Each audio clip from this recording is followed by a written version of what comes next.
سلام سلام كما يغنيهم دحري سلسته اوارحي قطتا لابزيات يزلو خلاب لايف حزمت اخو لغند مخنيات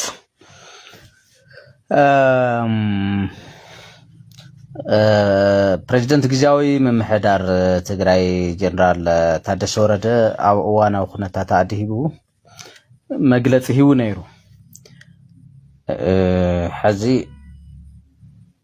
ነዚ መግለጽ ዲ التفلالو አካላት በፍላይ ድምጽ ወያነን ሓደ ጋዜጠኛታትን ብዘይኮነ መንገዲ ናብ ህዝቢ ክውዝዕዎ ይርኢ ስለ ዘለኹ ሰባት ብዘይኮነ መንገዲ ንኸይርድእዎን እቲ ፕሬዝደንት ግዝያዊ ምሕዳር ትግራይ ዘልዓሎም ቀንዲ ነጥብታትን ግልጽ ንምግባር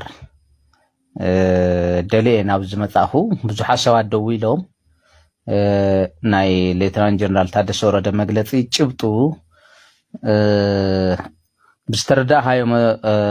መጠን እስኪ ሓብረልና ስለ ዝበሉን እየ ናብዚ መጽእ ዘለኹ ሶ ኣብቲ ናይ ሎም መዓልቲ ናይ ፕሬዝደንት ግዝያዊ ምሕዳር ትግራይ ሌተናንት ጀነራል ታደሰ ወረደ ሓፈሻዊ መግለጺ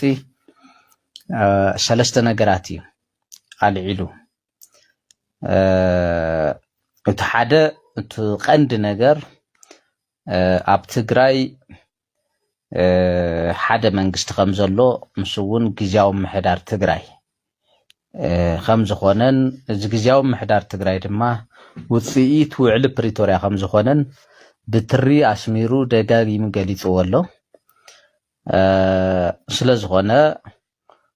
እዚ ግዝያዊ ምሕዳር ትግራይ መንግስቲ እዩ መንግስቲ ስለ ዝኾነ ናይ መንግስትነት ስሩሑን ግዴትኡን ክዋጽእ እዩ ካብ ታሕቲ ክሳብ ላዕሊ ብዘሎ መሓውሩ ነዚ ናይ ግዝያዊ ምሕዳር ትግራይ መንግስትነት ዝፈታተነ ኣካል ስርዓት ክገብር ከም ዘለዎ ስርዓት ዘይገብር ተኮይኑ ድማ ስጉምቲ ከም ዝወስድ ብትሪ ደጋጊሙ ገሊጽ ኣሎ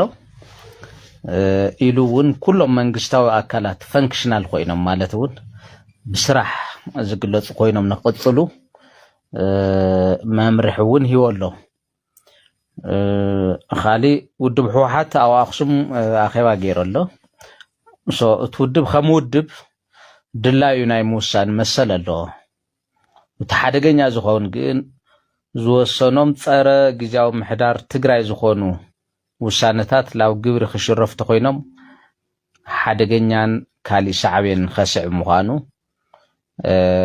ሲሪየስሊ አጠንቂቆሎ ማለት እዩ ኣብዚ ጥንቃቐ እውን ከም ዘድሊ ደጋጊሙ ሓቢሩ ኣሎ ውድብ ሕወሓት ውድብ ስለ ዝኾነ ከም ውድብ መጠን ዝተፈላለዩ ሓሳባት ገለ ከልዕል ክእል እዩ ውሳነ ክውስን ክእል እዩ እዚ ውሳነ እዚ ግን ከም ውድብ እምበር ከም መንግስቲ ኮይኑ ክውስን ከም ዘይኽእል ዝወሰኖም ሓደገኛታት ውሳነ ድማ ላብ ተግባር ክቀይር ተኮይኑ ካሊእ ሳዕቤን ከም ዘምጽእ